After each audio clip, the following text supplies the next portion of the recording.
Hey there, Bill Shaka here. Welcome, sales managers, directors of sales, executive vice presidents of sales and marketing, chief marketing officers, and chief revenue officers. Welcome to another edition of Crush Your Company's Quota. Today I would like to talk about ideas behind your bench strength and the notion of team selling. You know, when I cut my teeth in sales, it was in high-tech sales. Now, of course, this was high-tech sales back in the 1980s, which by today's standards, it's like trying to compare Google Translate to the Rosetta Stone. The end result is that there's no question that the complexity of today's technology sale, especially with SaaS sales, is much, much greater. But the underlying principles are the same. And here's what I'd like you to think about. I'm finding a lot of organizations give salespeople territories, and they have to go out and do whatever they need to do.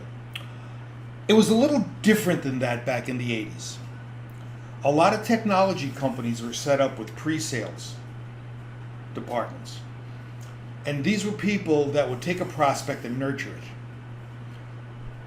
Once the nurturing process reached a tipping point, then the salesperson would come in and do whatever damage they needed to do. Now, many times the sales departments were organized vertically.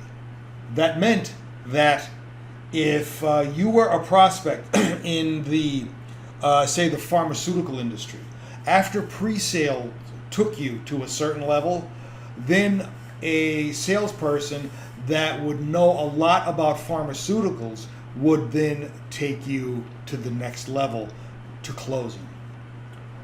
And I have to say that that was an extremely interesting and very profitable way of setting up sales departments. Here's what I gleaned from that after years of reflection. The pre-sales people were not necessarily the closers. They had the ability to hunt, but they were more curiosity based. Many times the salesperson would actually give their pre-sales person various leads because the salesperson was the natural born hunter. They had that hunting quality in their DNA. The pre-sales person was more contemplative. But the beauty of that was the prospect never felt as if they were being sold. They felt as though they were part of a case study or an academic exercise. Now keep in mind, at the time, an accounts payable package sold for $50,000. Right, an accounts receivable package, the same. Payroll, the same. I mean, if you wanted to get everything up to and including general ledger, it was a $500,000 proposition. And that assumed that you had the Digital Equipment Corporation, the Hewlett-Packard, the Data General, or the IBM hardware platform to run it on, which could have easily run you another $500,000. So the end result was that this could very easily have been a seven-figure proposition. Needless to say, there were gigantic margins built into that, and the end result was we had the ability to separate the sales staff that way. Now, I am not suggesting that you go in to the CEO of your company and say, we need to separate the sales staff. What I am asking you to do is to think about how you can best penetrate your prospect base. Are there some people that have greater ability to nurture than others? Now look, you know as well as I do, patience is not a salesperson's virtue.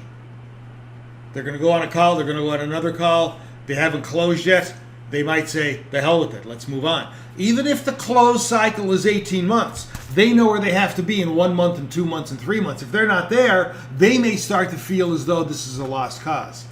Your pre-sales person, your nurturer, may have a greater level of patience. And that's good. Your job as the coach is to make sure that the pre-sales person is not overly nurturing the account. that they're not preventing the sale from occurring because they enjoy being that hennish type person.